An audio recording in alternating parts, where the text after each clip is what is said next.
Ang boto ko ay para sa konkretong mga programa para sa mga magsasaka at lupaing sakahan ng mga Pilipino. Ang boto ko ay para sa maayos na sahod at insentibo para sa mga guro.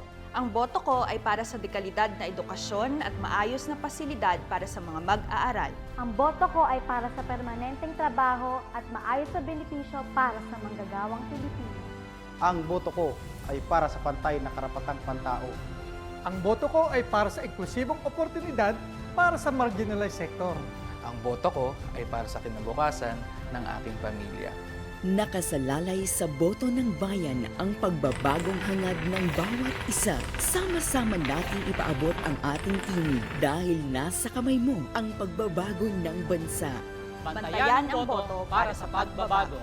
Bantayan ang boto para sa pagbabago. Bantayan ang boto para sa pagbabago. Bantayan ang boto para sa pagbabago. Ito ang Bantay Boto 2025, hatid ng Light TV, God's Channel of Blessings.